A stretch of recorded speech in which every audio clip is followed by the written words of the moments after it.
snap. To see the change of the tides, the shifted, twisted bit technology, showcasing the little bits of safety, while the quick trips are surely randomly sparking the photons around me. Let the light flow from the heat, yo. When the photons ignite, highlighting, yo, then you know it's that time when we force a change in tides. A little bit lined with something in us. It's almost like we something else, autonomous, or maybe perhaps it's that missing piece you needin'. Perhaps it's that simple message you searching.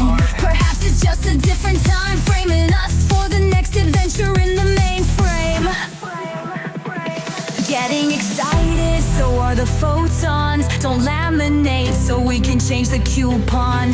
Let me raise the hash rate, submit the coupon fake, and reduce the rate while we mine our major bags. Crypto technology like cryptographic money will hashing your life into a set of QRs. It doesn't matter cause it's time for 3D changes perspective. Welcome to the show. Welcome to the show.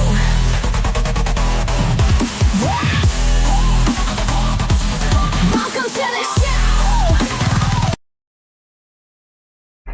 Well, yeah, welcome to the show, everybody. I'm 3D.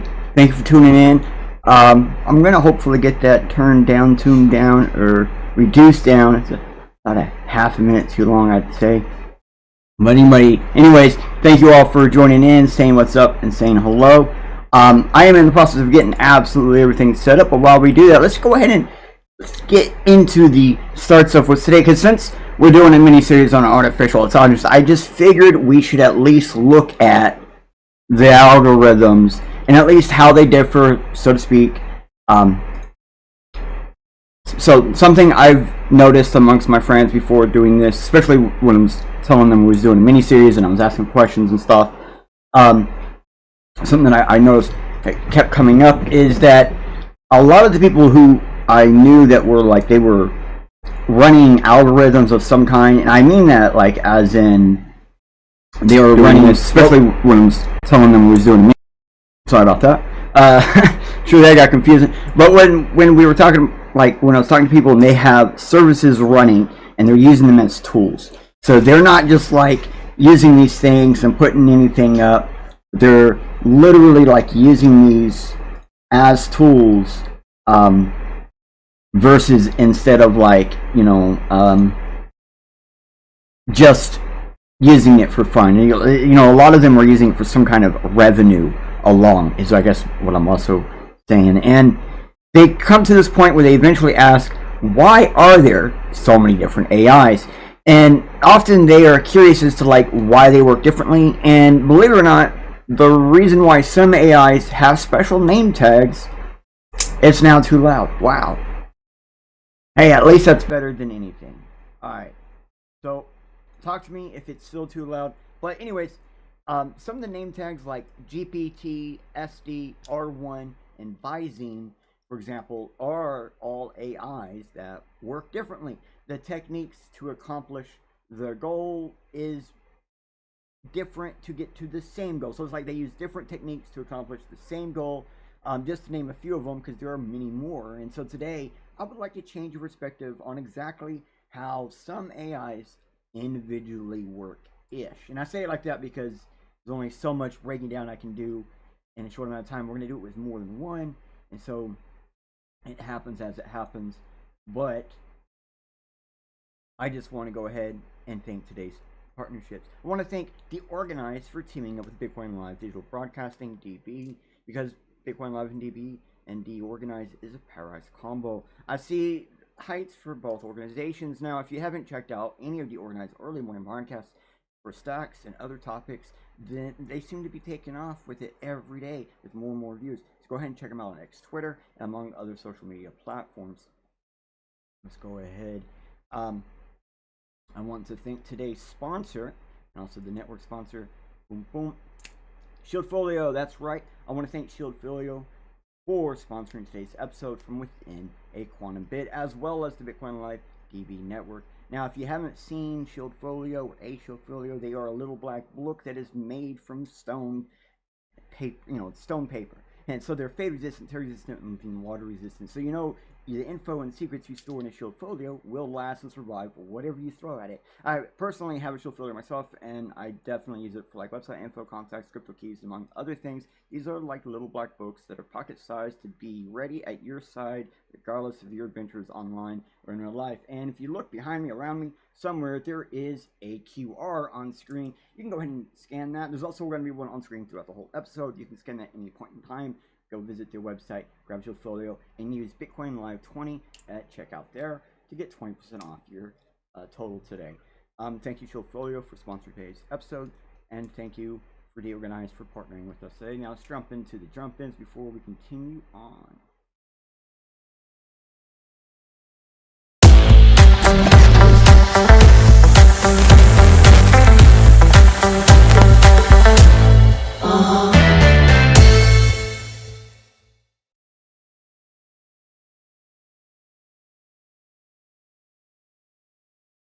Sorry, I hit the wrong one.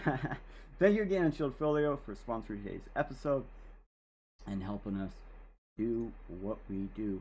Now, in case you didn't know, I am seeing, for example, I do see your messages, Nick, on YouTube. I am on YouTube and I am on Twitter. I'm hopefully able to actually get comments on both sides, but you guys won't be seeing them on the show anymore. For some reason, I'm having issues getting them to pop on, but at least I'm able to most likely get them on both sides now that I can only see. So I would be answering and talking to you guys live if you're on either X, Twitter, or YouTube watching this. So if you're anywhere else, maybe get to one of those so you can at least check it. It's all the same name everywhere, Bitcoin Live DB. Alrighty then, so welcome to the Greater Photon. Welcome to the Photon of the Greater Fourth Dimension Quantum Machine. It'll help I could read around writing. But yeah, I really like this setup. It is definitely beauty. And we're going to go a little bit further. So throughout the episode, you'll see a little pop-up like this. This is their main screen. This is where we're looking at. And at any point in time, you see something like that QR right over there.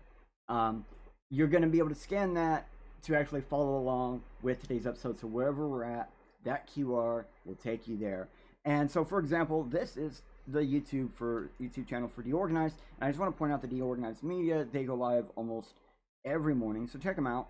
Free daily hookup on what's digitally popping. It's a great little show, great things going on. If we click on the live section, you'll see probably a lot more going on in here than on the videos. You know what I mean? Absolutely. Stunning, packed, full of content. Alright, so today we're talking about AI. It's what I guarantee. It's what we're saying. It's what we're doing. So here is the very first episode. Sorry. I have to pause the Twitter thing. It is distracting me. Hopefully the chat still comes through. But anyway, so here we go. Here's the first episode of the AI miniseries. We went over basically catching up on a lot of AI stuff, but basically we went over the premise of AI agents, what they are. We kind of discovered that AIs are AI agents, but people can be agents of AI too. And then we get into the second episode, and right here in this episode, we basically went over or caught up with major AIs like DeepSeek and OpenAI, but also how they're abusing customers. Like you can see right here on the screen, we actually have it at a point where you can see one of the main concerns where they're actually able to kind of basically screw over their customers even when they're offline. So we covered that, then we highlighted potentially FOSS, but at least open AIs, before we at least concluded on one truly open FOSS AI. And it was a beauty of an episode, I must say. So if we go in here, this episode, which was last episode, we went over actually being like, we went over the use cases of AI, like what is it being used for. For example, this picture right here is kind of the main use cases of AI at the time. We did also look over a handful of no-install, web-ready, usable AIs that do practical jobs, like making music, for example. Then we listened to a handful of songs by AI. I wrote the lyrics, and AI did all the rest of the work, and, well, it was fun, but because of that episode, I took it a step further, and I figured let you guys know about it, because why the heck not? We're doing still more about AI. I went ahead and actually, where am I? Yeah, I went ahead and actually made an AI album where all the lyrics are written by myself, and the AI was directed by me, but AI played all the instruments and did all the singing on all of these tracks. BandLab decided and agreed to publish it for 100% for free. You can come here, you can download it 100% for free, or just listen to it. Doesn't matter. It's just for fun. I wanted to make sure you guys understand it's just for fun. Have fun with it, but you know, basically, I just used the tools we had on the previous episode that we used then. I used that to make this entire album, and you know, it's kind of stepping us forward into what's going on today. So like basically today I want to basically add in that, well, not all AIs are the same. Well, we kind of hinted on the search for OpenFOSS AI that the backend or language models was a very important thing. Then we hinted more of the ethical reasoning behind why they're so important. In reality, it goes beyond just how things are labeled. It's also what is labeled into more effects of on top of that. Like I can't say them all. There's a ton of like a just big old long list. Thank you, Rosif. I see your comment. Thank you. So with your that subtle hint that every aspect of AI isn't a clear and cut anything, that's just more gray on gray, my friends. And last week, the last episode highlighted on the brightest gray spots of the spectrum of AI. So today we're going to kind of view the darkest gray spots in the spectrum of AI. And before we go any further, I want to go ahead and give you guys today's free search query. Today is AI algos. That's right. What up, AI algos? A pre-search free query. I think not using the full word algorithms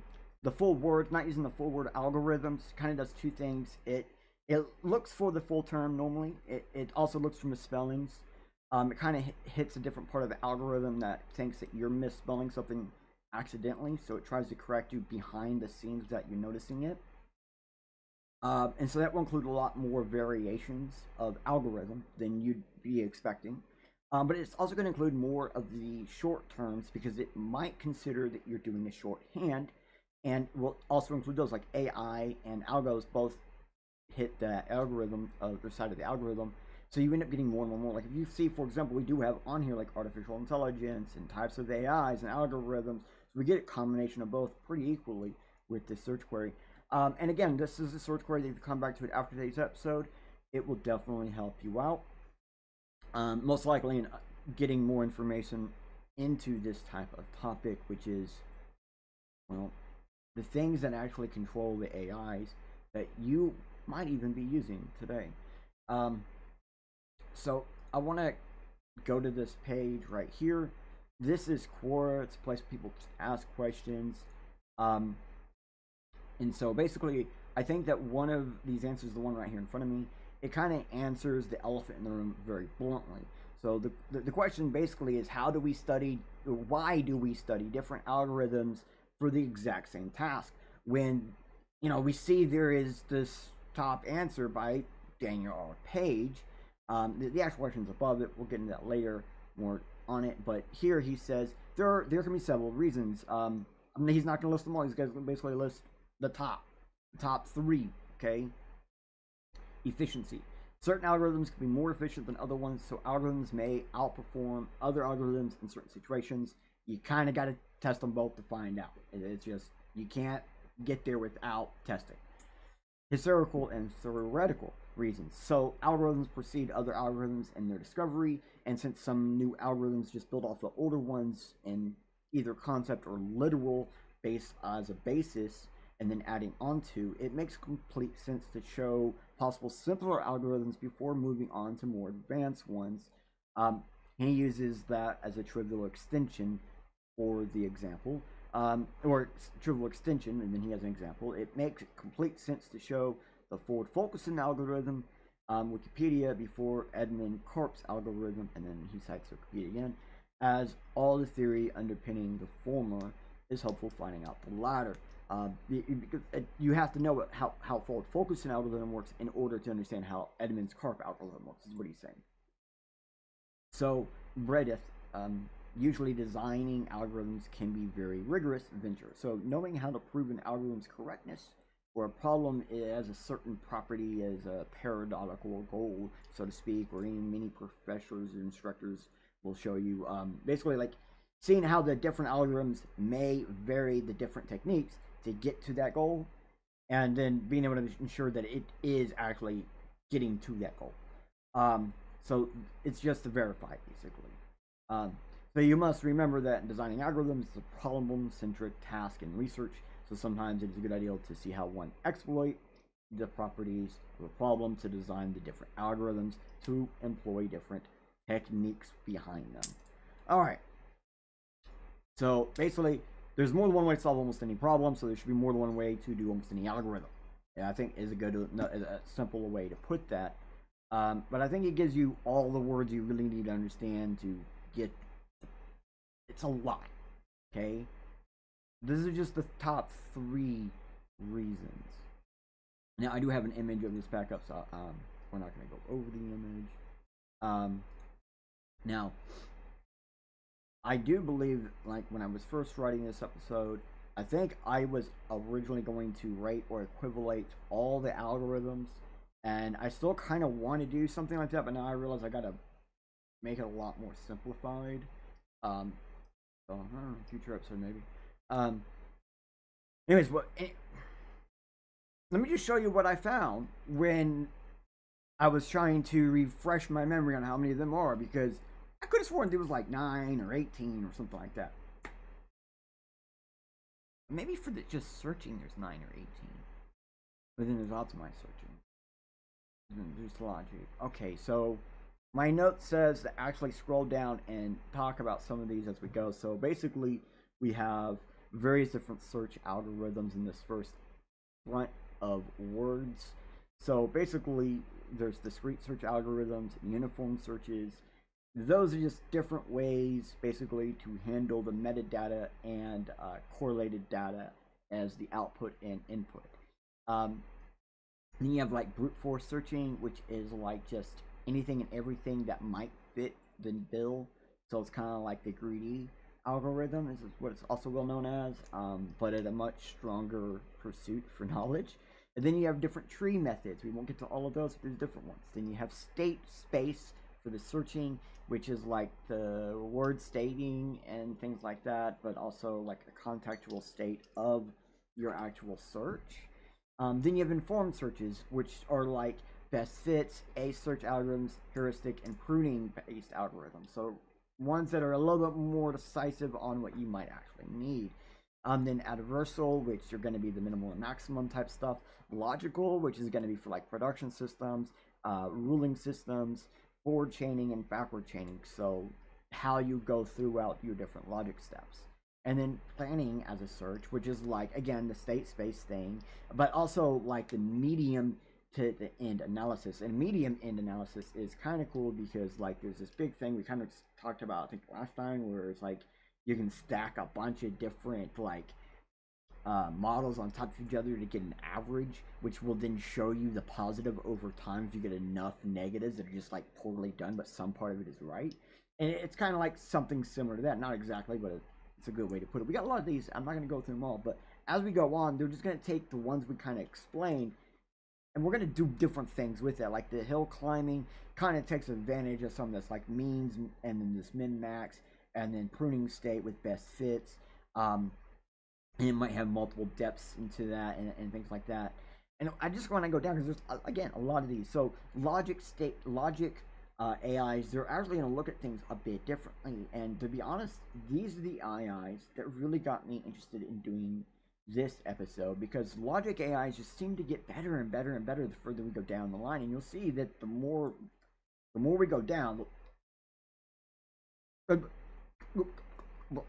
There's different ways to do this exact same methodology of logical AIs, and I think that's insane. It's not just all in one set. Basically, like every one of these like little indents inward are sets of sets. So programming, you know like that word programming using logic, and then logic programming is the one below it, and then C logic as a search above it, like it's an additional point or whatever. And then you see like forms of logic, and you have these first two.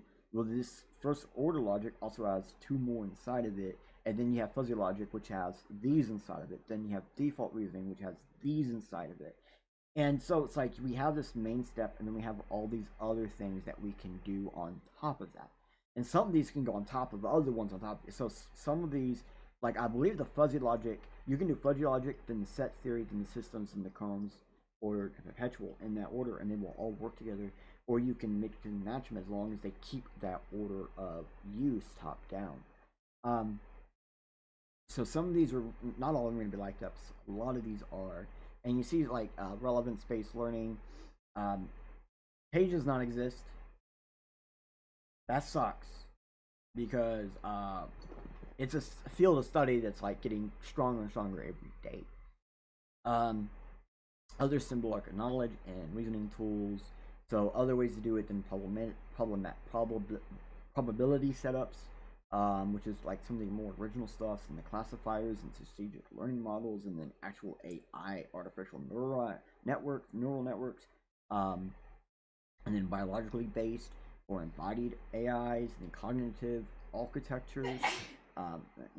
Then we get into stuff that don't really matter. Okay, so a lot here. We ain't going to move them all. We're kind of gonna basically go over my favorites. Sorry to do you like that. We gotta learn what I like in AI browsers, because I talk a lot about negative towards AI, and it's because I spend a lot of time just playing with AI, and I have a weird understanding of it's just pre-programmed information. That's, I ain't gonna say any other way. So we're gonna keep on going. We're gonna go into major forms of AI. Straight up, like we're about to catch a lot of images. I think that these images that we're about to see will describe a large portion of the maths and stuff we don't really want to talk about. Or in other words, this is a prettier way to view what's going on instead of numbers and fancy Greek symbols. I hope that helps. All right, so okay, so formal ontology, I'm saying that wrong. Ontology is what we're looking at. This is basically a decision tree that will basically give us a rule set, and if you were watching some of the previous episodes, you may have seen some structures like this, and it might seem very familiar. So for any entity, it can't, so very top, any entity, it can be a set or an item, as it splits down to. So the separation at that same level shows they are not alike. A set and an item are not the same or alike, but a set can contain multiples of items, so we don't need to break a set down because it's just going to be multiples of items. So we just need to break down an item. Okay, so an item can be an individual or category. Those are not the same, they are slightly different. In other words, individual is a person or like a person, and category is an object or like an object. Now, you would be able to treat these basically the same, except for the point that one is a person or like a person, and the other is an object or like an object. I got to really make sure you understand that. Kind of important there. So, for example, a dog could either be one of these. But say, for example, a dog with a collar, AI might automatically see that as like a person, or, for example, owned by a person, while a non-collared dog may be considered like an object because it may be considered a stray or wild animal. So we break these down as either abstract, concrete, or space-time. So in other words, you could put these down as potentially figurative, literal, or of past or future. Okay? So considerably, these have no differences outside that they are not the same. They are not the same prospectively. Only prospectively are they not the same, like the last two sets. So all of these in this row are broken down the same. This final breakdown is set up to realtor property occurrence or presential. In other words, you could put that as representative, the thing, related to, but not the thing, or being shown to or for. So if you didn't catch it, each of these label breakdowns just describe more of the thing. All of them just describe the entity. For example, let's say the entity was a cup.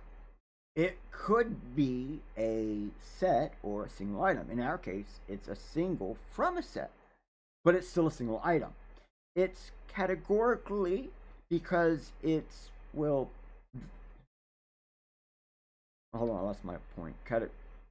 Categorically because it's not a person or like a person. So I'm saying it's concrete, definitely, because it's, I can touch it and stuff. And depending on if I'm drinking it or not, in terms, like we might say things like, it's coffee, then the cup is figuratively coffee because it contains coffee. It is the thing at times, like when it's referred to as the cup, or even a person's cup, also when it's being referred to as coffee instead of cup. It is in relation to that coffee since it contains the coffee. And finally, referred to as the cup can be shown to me, like just being referred to as the cup being in my view, just being cup in my view, like on my screen there's a cup in my view. That cup in my view is being presented to me because it's in my view. So the cup can be in relation, it can be all three of those things depending on how you prospectively or objectively are looking at it. Each bubble gives you information as well as allows you for in different ways to be clustered. Very important point. For example, we can explain how a cup of coffee could at any point in time be any of these labels. And if there's a label with coffee cup, table, warm, presence, let me say that again. Imagine there's a label that says the following titles: coffee, cup, table, warm, presence. Now close your eyes. Hear me out one more time, bro. Says here, close your eyes. Let's say that again. Coffee, cup, table, warm, presence.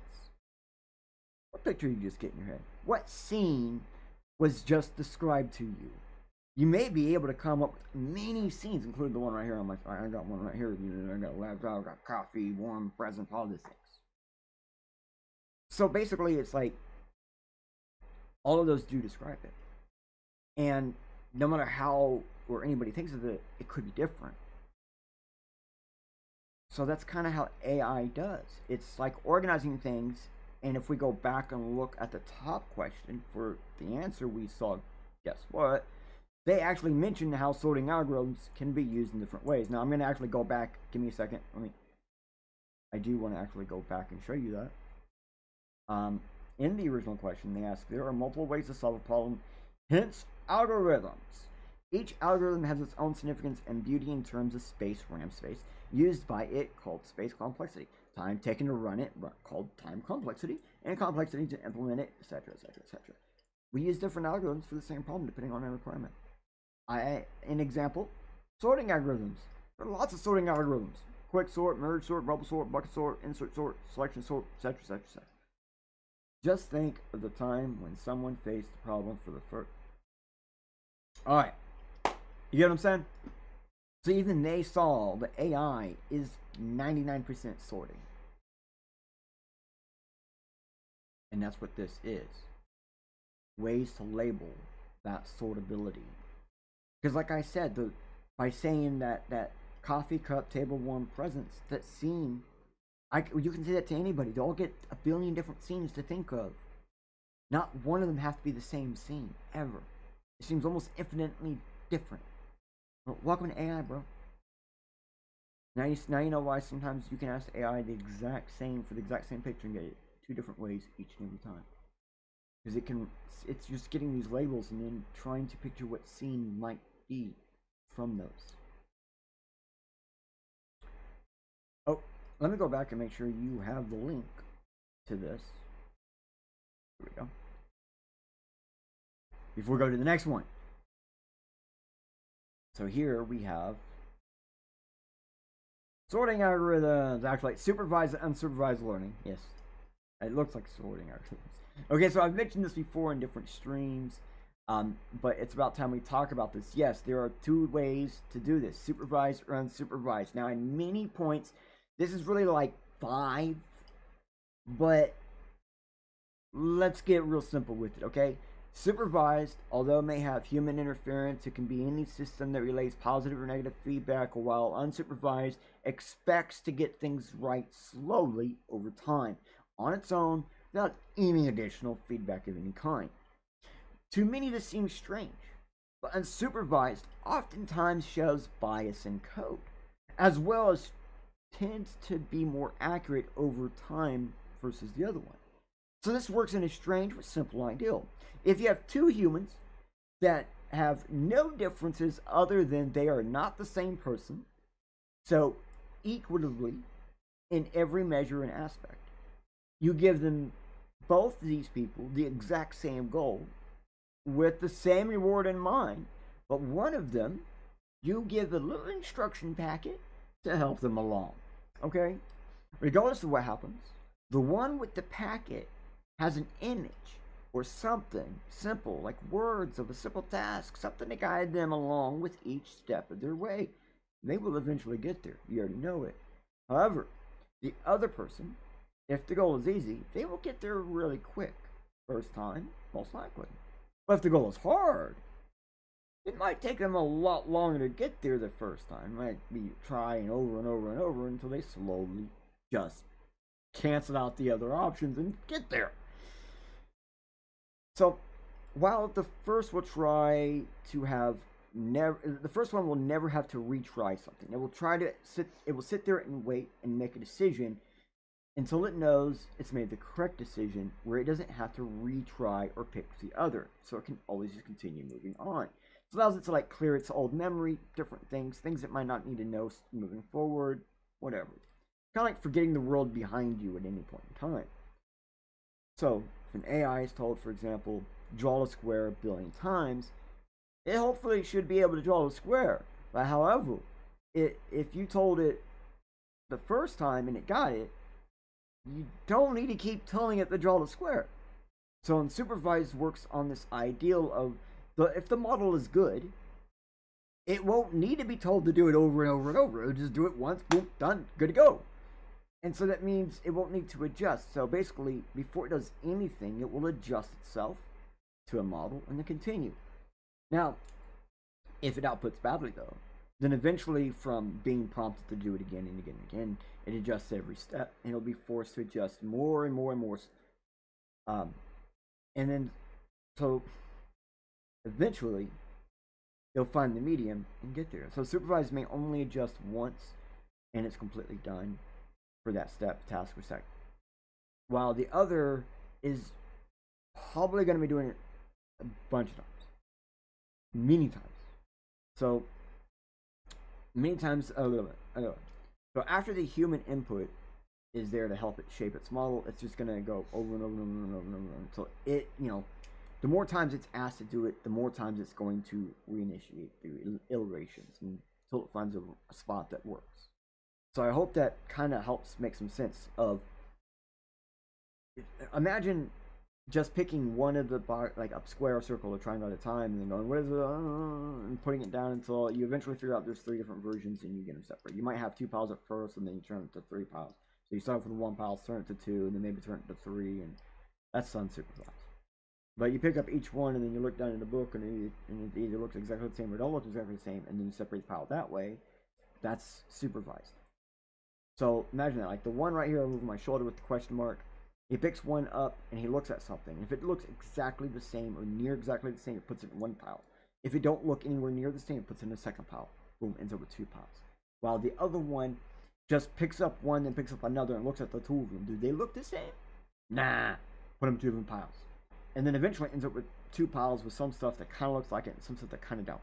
And maybe the first time around, it gets all 3 piles. So that second, the unsupervised, it will have to reinitiate this until it figures out that all of them, when it picks up all the one in a pile, They all look exactly the same, no matter what they look like. So it has no information but learns from the simple little amount. And I kind of pointed out earlier, there's a strange occurrence where you get a bunch of bad negatives. Eventually you end up with this medium of correctness. And it's kind of like, it's not always so obvious. Let me explain this a little more.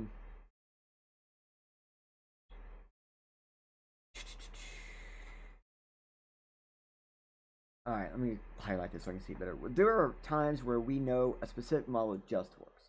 Maybe it's math related, something that's simple, more binary or trinary, or in other words, there's no gray involved. Well, we can let humans tell us when it's wrong. Then to do a negative model and save the previous model that is adjusted by that negative model, and then that will just adjust for that specific human, allowing for human adjustable models. So that's probably the most number one reason why supervised is used. Human adjustable models, where it's like adjusted for the human automatically. However, there are some models, like art and music models, that there are way more gray space involved, where you probably don't want a billion negative models. It could be a lot more problematic. A strange occurrence with negative models is that when you stack them all on top of each other, all negative models, you'll eventually get a positive model from essentially over half of the possible negative models has been stacked up or so. This strange occurrence is because over time, all these negative models, they end up with this strange where like they build up a reinforced areas of like negativity and positivity. And then you just basically flip it from positive to negative like you would in art. And it's the exact thing. It's normally what you're looking for. So, and it's not very obvious that that's a thing that you can do. Just take all these bad things and just flip it from positive to negative, like from white to black, and then boom, it's 100% different. But that's kind of what a lot of the unsupervised model works around with. Why unsupervised learning is still kind of important. It can do things with simple little bits of information, like I said earlier, until it can pick up all the ones in one pile and they all look the same. It'll keep sorting it. Alright, I hope I got the point across there. It's a little bit more complicated, but it's very important, because these are like, when you're starting to build your own AIs, this is one of the number one things that gets people stopped. And there is ways to put both these together, definitely. Alright, going into it. Gradual descent. So gradual descent, like using this graph, for example, it's based on a goal. With this one has 3 starting positions for finding the simplest or fastest route to the goal, which is the center. This is a prime example of how AI uses data graphs as a visual representation, even if it's not a visual problem. For example, this could be how NPCs find its way to you in the game. Or it could be for determining differences in pixels in an image section for finding like pixels. You'll notice one traveling dot stops and ends, never reaching the center point goal. That's like finding a pixel not near the same color as the other ones you're looking for, or not finding the right person, the NPC finding the wrong person, you know. So to speak, this is used for practical determination methods on which model might be to find a solution. And now it knows how to break down its possibilities. It knows how to break down what it might need to do, or out of the things, what might be the right one, so it has less than it needs to try. And this is a way for AI, for example, to test itself, test things before it even does anything. One way, unsupervised, can be more logical, and one way, supervised, can be a little bit quicker.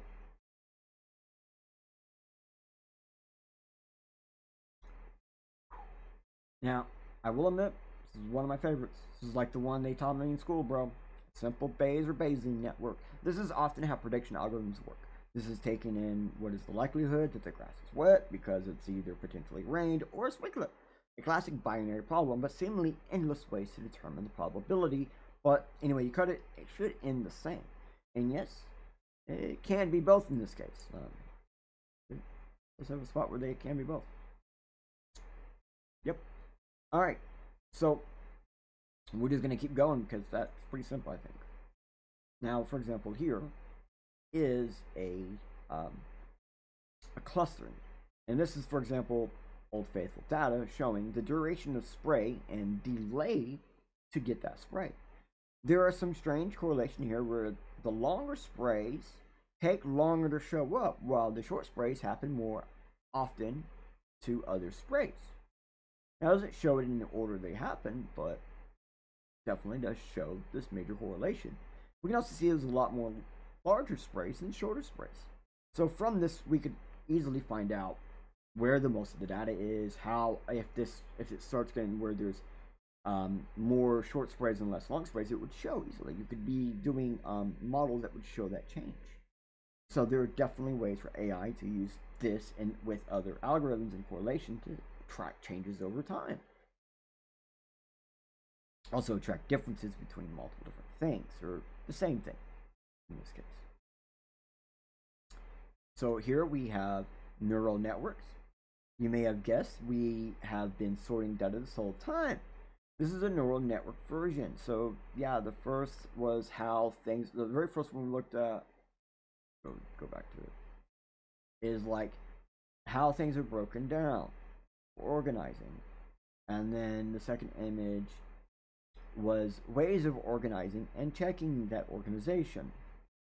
The third one is basically the best decision making by a data graph to concluding or to do a sort. So before you ever do it. This one is making the best decisions based on probability. And this one was best decisions with data on a graph. So now this one, network decisioning. Yeah, network decisioning. So after seeing the others, it's kind of easy to see what's up. Like the hidden bit in the models here is that the AI leverages everything against, which then it gives some kind of output. And the output isn't always the same as the input. Often the input is much, and often the input is much, but you get one or fewer outputs in consideration to the amount of inputs. And a good point here is it doesn't matter, like they used to say, it doesn't matter how much you input, you'll get at least 2 outputs. And there are some AIs that it's not true, but there are some AIs designed to like use the 2 outputs to cancel out to find the in-between medium of those 2 to then give you a single output. So that does exist. Alright, hierarchy. So AI hierarchy, and really it's more or less how we perceive it to be in reality. Think of it like if AI wants to do anything in its deep learning database, like a model, it needs to go through that machine learning, the stacks of model outputs that the AI uses as adjusters to its model. So if anything, this shows the database hierarchy. So when you use AI and you have to go through these type of strange one-way actions, maybe this will help explain what that you're actually doing to get you to your end goal. If anything, this should show you at least that AI isn't just randomly doing something and not randomly pulling from memory. It has rules it follows, just as the people working with it and coding it have to also follow. It's like a natural rule, so to speak.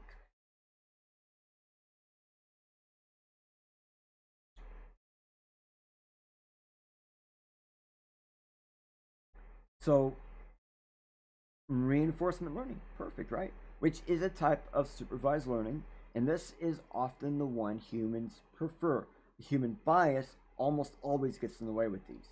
I think it's, if anything, this is the most straightforward one to see. AI does something, someone views it and rewards or tasks the AI until desired output is viewed, and then reward is given and then looped again. Indefinite, or it could be. Always could be. Alrighty then. So, in case you ever want to learn more about any of these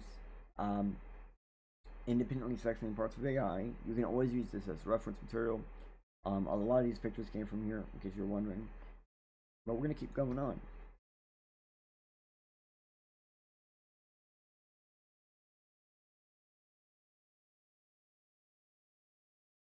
Uh-oh.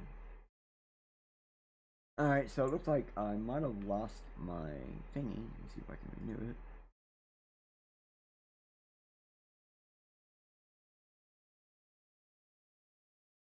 There we go. So here we are. And I think it's oddly important that, like, the AI boom was because of LLMs. Not many people realize this. Let's learn a bit of history. In 2017, the transformer architecture was proposed by Google researchers.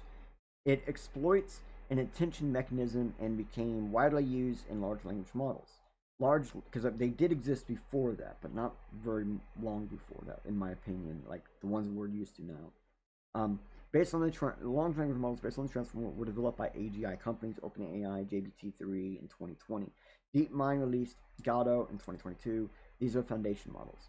They are trained on vast quantities of unlabeled data and can be adapted to a wide range of downstream tasks. So they can be given just raw data and they can figure it out. These models can discuss a huge number of topics and display general knowledge. The question naturally arises, are these models an example of artificial general intelligence? Bill Gates was skeptical of the new technology and the hype around AGI. However, Altman presented him with a live demo of ChatGPT-4 passing an advanced biology test. Gates was convinced and made in that year, 2023. So Microsoft's researcher tested the model with a large variety of tasks, concluded that it could reasonably be viewed as if an early, but not complete, so it's still incomplete version of AGI. I think that's kind of important because a lot of people were using Bill Gates' turnaround, so to speak, as oh, we have AGI, but even he's saying no, this is not AGI. Even I'm saying no, this ain't AGI. There's a lot of people saying no, we don't have AGI, and AGI is the point where we are not actually needed. And that's what a lot of people don't realize. Well, once AGI is created, there ain't no going back. There's no turnaround. It's done. So that's why we know we don't have it yet, because it's not doing things yet that we can't control. I mean, like, it can, but I mean, like, we still have control somehow. In 2024, though, OpenAI O3, a type of advanced reasoning model developed by OpenAI, was announced. On the abstraction and reasoning corpus for artificial general intelligence, the ARC-AGI benchmark developed by Francois Chanral in 2019. I'm sure I said that wrong. Francis Chanral. I'm sorry. I'm not good with French. Or whatever that may be, because it could be Portuguese. The model achieved an unofficial score of 87.5% on the semi-private test, surpassing the typical human score of 84%. The benchmark is supposed to be a necessary but not sufficient test for AGI. Speaking of benchmark, Galway has said, you know AGI is here when the exercise of creating tasks that are easy for humans but hard for AI becomes simply impossible. Now, we haven't actually got there yet. We still have tons of tasks that are not easy for AI. So we're not there yet, but they are for humans. As far as that is. Alrighty then. Alright, so symbolic artificial intelligence. This is the type of AIs I normally deal with. Old school AI. AI based on logic problems and sorting based on how humans would do that. And in a way for humans to be able to read the outputs, models, results, etc.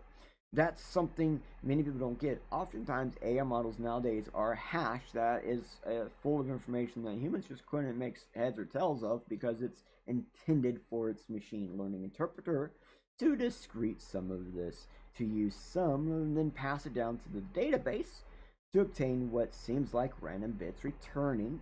Then that is interpreted again by the machine learning to then relay to the humans via the LNM or Canvas sprint to explain what an output actually is. So the symbiotic AI is nothing like that. It's one. This one is more like if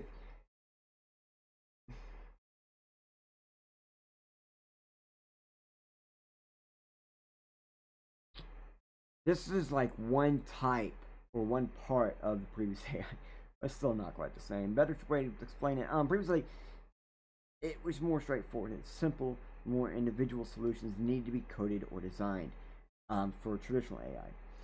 And current models are a lot more complicated. it does more or less also, so to speak. So previously you needed a model for every little thing. Now you kind of just have like general sets of models that can be used for lots of things. And I have here an example of how one model can be used for two exact same things, which is something we did early in AI art. Like really early was this type of stuff we were doing. So we can be doing stuff like determining what my next shopping list may be, or what I might need on my next shopping list.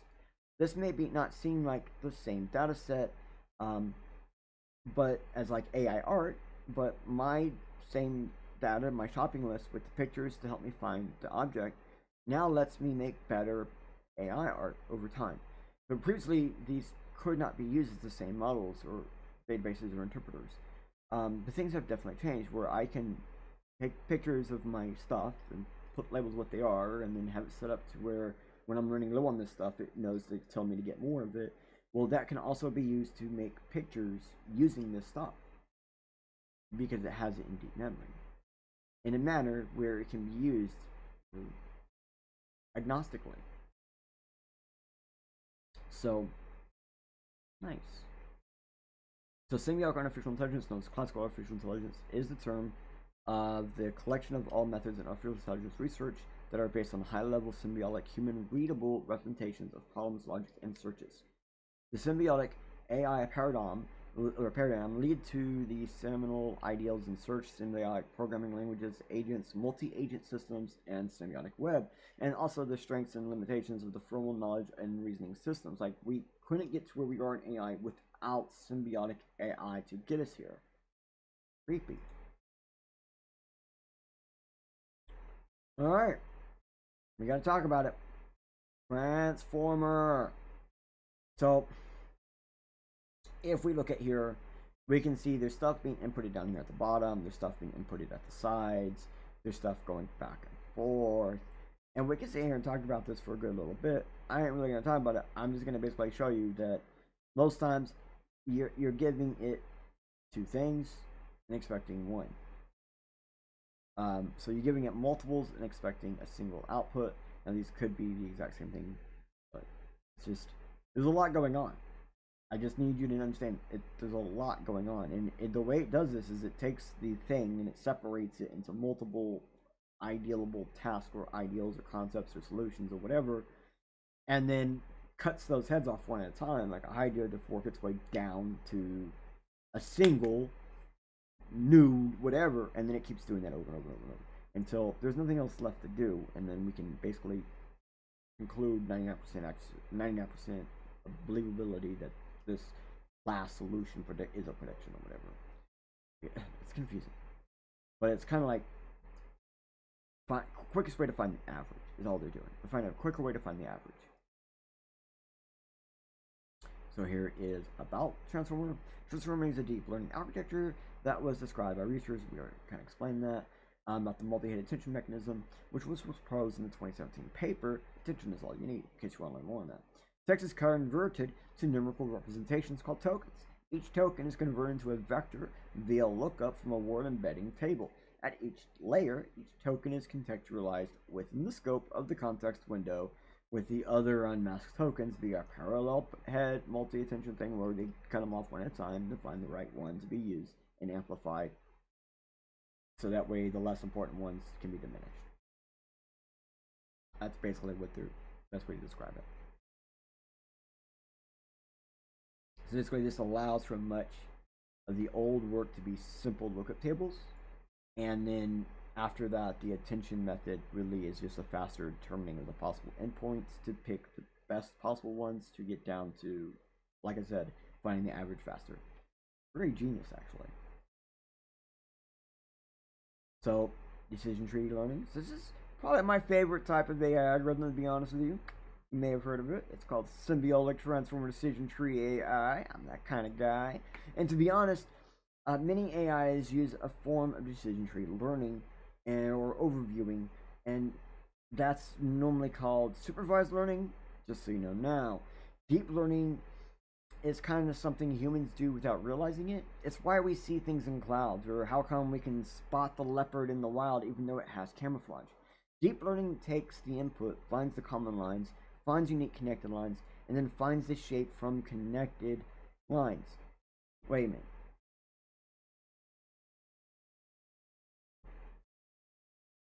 Yep.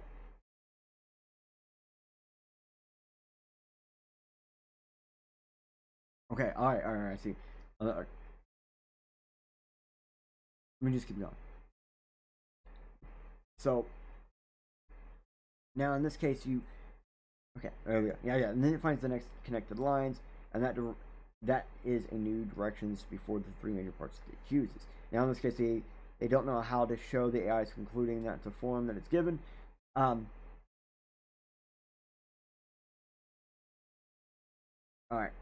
so somehow I have a section of information that got missing. I wanted to make sure that I was in the right spot. I am in the right spot, but it is talking about deep learning, and basically there's not a whole lot to say about decision tree. It's one of my favorites. It's very simplified. It's all about breaking stuff down most by label and giving a problematic or probability at most of what might get you where type stuff. So we don't really need to go into it. We kind of really explained a lot of it earlier, but this is basically what I was just kind of explaining. So deep learning takes the input. Let's go to the beginning. So here's the input. These three shapes. Takes the input, finds common lines inside these inputs. These are all common lines in the input.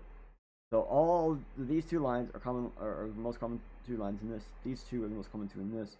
These two are the most common two in this. But also these. Oh, hold on.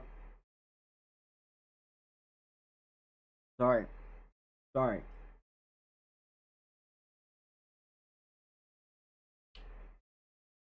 Those first two lines are the most two common lines with the elephant picture. The second two lines are the most common two lines with the kangaroo picture. The last two lines are the most two common lines with the penguin picture. But also, the second and third lines are two lines commonly available in both the elephant and the kangaroo picture, while the fourth and fifth lines are both common lines found between the kangaroo and the penguin picture. And so,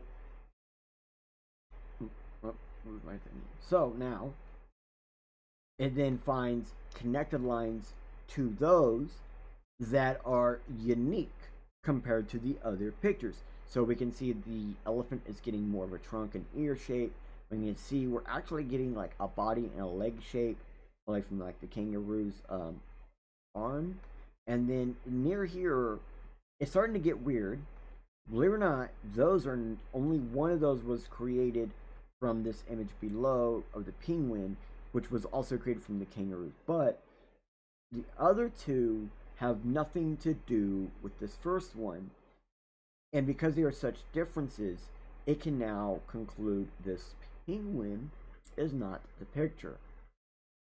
Now, believe it or not, at this point, it's also already concluded the kangaroo is not part of the picture, but we can't really tell that. So we go up and we see the three things. Now, this is the spot that it's able to go, oh, the kangaroo has nothing to do with this either. Because it put these together, like minds together, and it should have show something from one of the pictures, and it is showing an elephant. Now, if it fits within the shape, it knows, yeah, most likely that is what it is. And if you go down here, it does mostly fit in. The elephant does mostly fit in there. Yeah, most likely it knows what it is. Deep learning is this fun system that allows it to do these things. It's a subset of machine learning that focuses on utilizing neural networks to perform tasks such as classification, regression, and representation of learning. The field takes inspiration from biological neuroscience, and is centered around stacking artificial neurons into layers and to training them into processing data. The objective deep refers to the use of multiple layers ranging from these three to several hundreds of thousands in the network.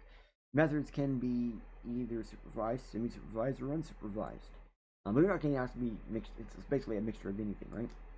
So some common deep learning network architectures include fully connected networks, deep learning, a bunch of different crap.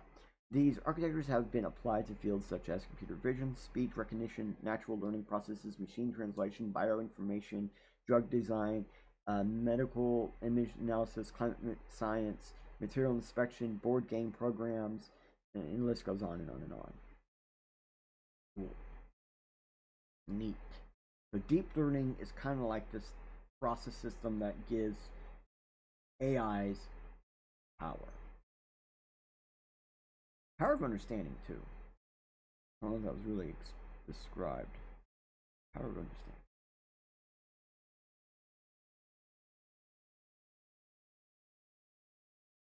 Wait a minute. Seriously? They give me these tables?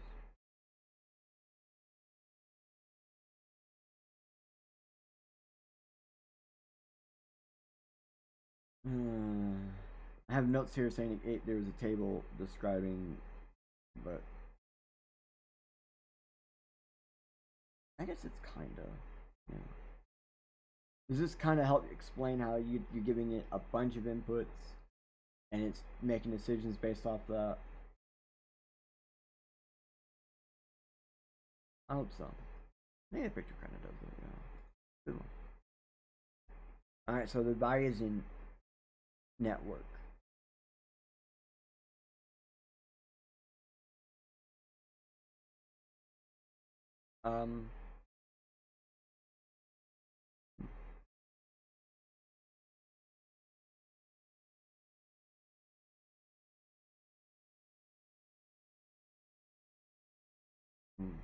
I think I'm missing something. My bad. My bad. I just got. Right. My bad. My bad. Bayesian network. We did look at a picture of this earlier. So it's also known as Bayes network. Blah blah blah. It's probability graphical models, representation of variables and their common dependencies. Also via directed algebra graph DAG. I wanted to get this out here because there's a lot of cryptos out there that are using DAGs and they're all like, oh, so great, and it's like, bro,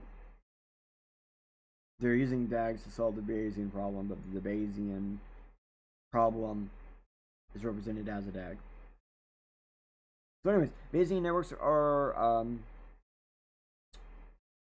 ideal for taking an event that occurred and predicting the likelihood that any one or several possibilities were the contributing factor. This is basically finding factors of, it's like, why did it rain? Remember? Or why is grass wet? So here is Bayesian programming. Although I do not want to go over this page, the next two images are from here and are about this because the programming of logic determination is its own issue, and like all parts of AI, has no wrong way to do it really. So here's the first image, and as you can see, this is just a generic program, Bayesian program. The breakdown of the tree of how it's going to do things. It's going to have a program, it's going to have descriptions and answer a question or have a question with specifications, and it's going to base identifications on that, and then it's going to go into detail on those of what they might be. So going on to show you an example, this is spam detection. This is the program for spam detector. Right here. This is the logic. And we won't go through it all, but you can basically see it has outputs or endpoints that end with either false or true, with a percentage or amount. Some of these are complex, like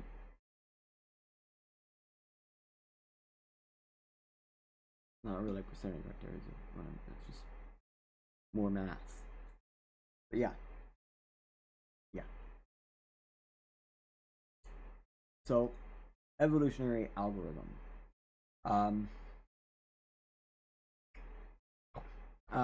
This is basically inspired by AI algorithms, and it's pretty kind of straightforward. So, reproduction is essentially elements of the biological evolution in a computer algorithm in order to solve difficult problems, at least approximately, for which has no extract or satisfactory solution methods that are known. So, it has no known solutions. These are for things that we don't know how to solve, that we imply a biological similarity to get to the endpoint. So related techniques and other global search methods. Basically, there are some other proven and widely used methods for of nature inspire global search techniques such as mnemonic algorithm, a hybrid method inspired by Starson's notion of a meme. It commonly takes the form of population-based algorithms, frequently in EA, coupled with individual learning procedures capable of performing local learning environments. Emphasizes the exploration of problems to specific knowledge and tries to orchestrate logical global search in a synergistic way. Also, cellular evolution of mimic algorithms use a topology neighborhood relation between the individuals of a population, or restricting the mate selection, and that reduces the why do mates mate type thing, right? But down to the cellular level. And then there's ant colonial optimizations that are used a lot of times with graphs and such. Then you have particle swarm optimizations, multiply used for animal flocking and stuff like that, but also suited for numerical optimization problems. And then Gaussian adaptations, which lots of people know that as like the Gaussian blur is in a Gaussian equation to get that. So based on information theory comes the Gaussian adaptation, which is mostly the human thing that most people recognize. Cool. Woo. So I mean, so far all of these work fairly different. And I hope that you're getting almost all of these work way different from each other. Okay, so the hybrid intelligence system donates a software system which employs in parallel a combination of methods and techniques. Okay, so these often come to what you're seeing here. In my perspective, this is more of a philosophy of AI and less AI. But these are real systems, these are real types of AIs, and many of these are just about synthesizing human-like outputs. That's, I think, the most important part here. These are all about synthesizing human-like outputs. From the cognitive science perspective, every neural intelligence system is hybrid because it performs mental operations on both the symbolic and sub-symbolic levels. For the past few years, there have been increasing discussion of the importance of AI systems integrations. Based on notations that have already been created, simple and specific AI systems, such as for computer visions, blah, blah, blah, and now in time for the integration to create broad AI systems. Proponents of the approach are researchers such as Marvin Minsky, Ron Sun, Aaron Solomon, Angela Dali, and Michael A. Arab. Cool, or Arab. I'm not sure how to say that. Okay, cool. Alright. Finally. The good stuff. Alright, so I think in the last episode we were trying to find common solutions to AI integration. And we did showcase in at least one of the previous episodes an AI that helped handle all of this, specifically what you're seeing right here. Because you will see very quickly, it's not even a single programming language. It's normally used for a full AI system. It's normally a bunch of programming languages, a full AI system. And on top of that, you also need normally more than one system to handle everything because there's so much going on. Sometimes the algorithms are very complex on hardware, or they're very complex and hard on hardware. So sometimes you need more than one hardware to do each individual algorithm or step in the algorithm to ensure that it has room to do it.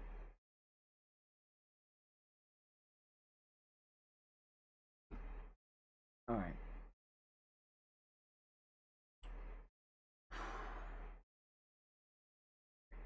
In my opinion, AC is the way of AI. More and more basic AIs nowadays already are AC. That's AISI, or this Artificial Intelligence Systems Integrations. And we will, for now on, be AC because they work how humans expect them to work.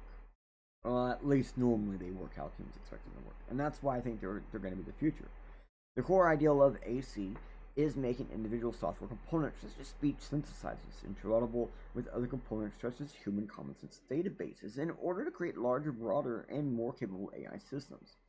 The main methods that have been proposed for integration are messaging routing or communication protocols for the software components used to communicate with each other. Not too long ago on a different episode, we did talk about how there is a way for AIs to teach each other. Like one AI can teach another AI its back end.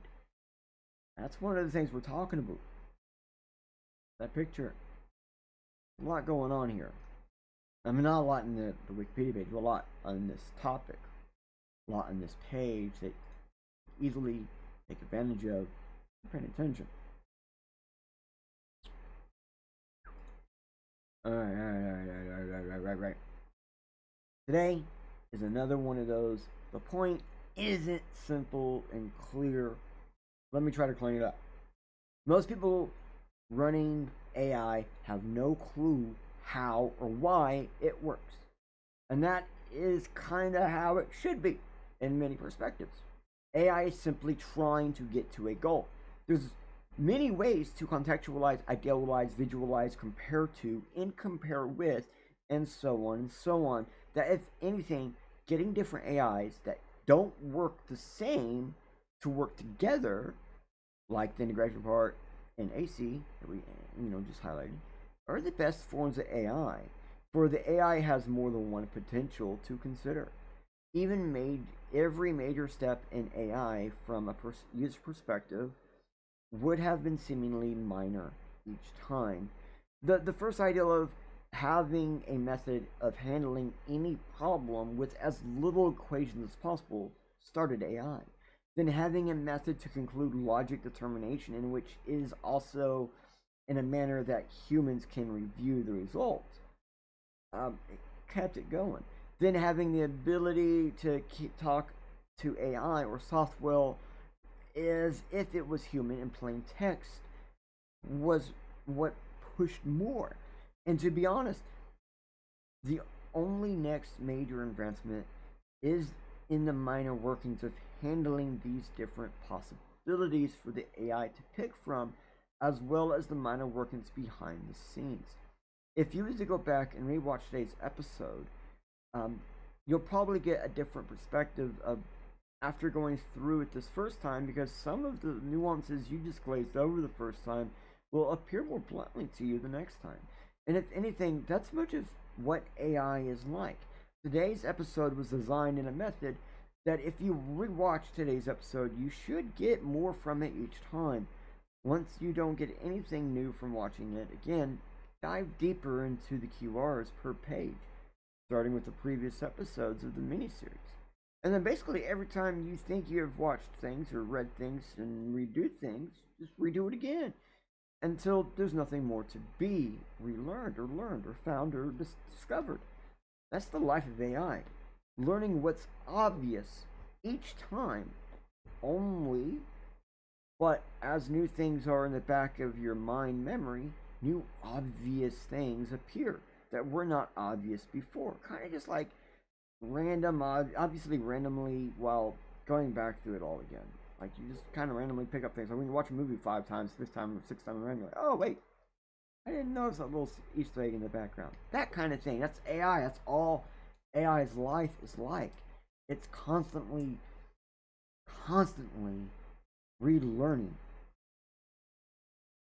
I don't know, man. To me, it kind of sounds like it sucks in a lot of ways.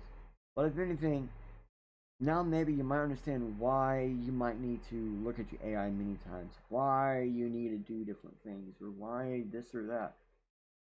It might seem stupid, sure. Guess what, man? Sometimes stupid is what stupid does.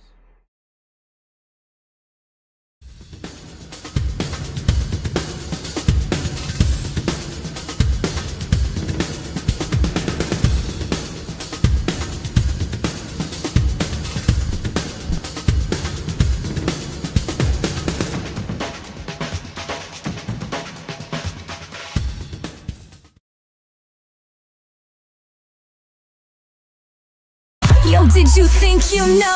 Did you think you hold? Did you think something new? That's the goal, to see from a new degree and get the change your mind needs to find something new. Life suddenly is easy for many, but when a wall appears, sometimes up is all you see. So let 3D guide to the side, yo, where there's a door though. Just be careful on your way out, for the first step is a do-see-do. A little bit honest with something different, it's almost like he's something else. And regardless of maybe, perhaps it was that missing piece you was needing. Maybe it was that simple message you was searching. Definitely it's just in different times, a defraying our mental mind state, separating us from our own mental mental mind tank. Boom goes the blast of thought.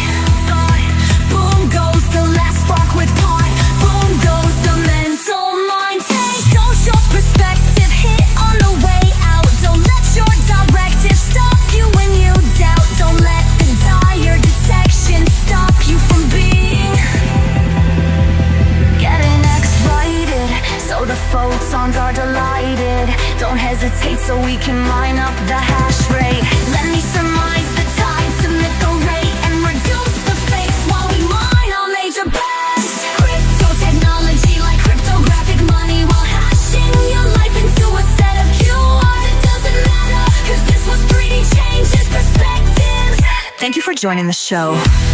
Please return next time for a new roll of perspective.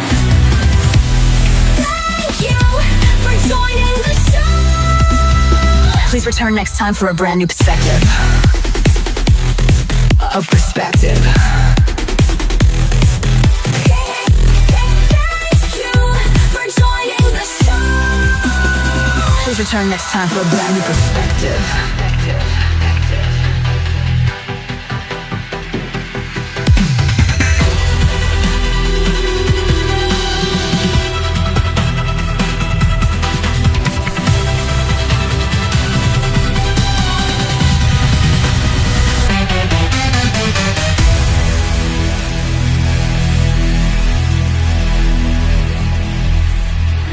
Thank you for joining the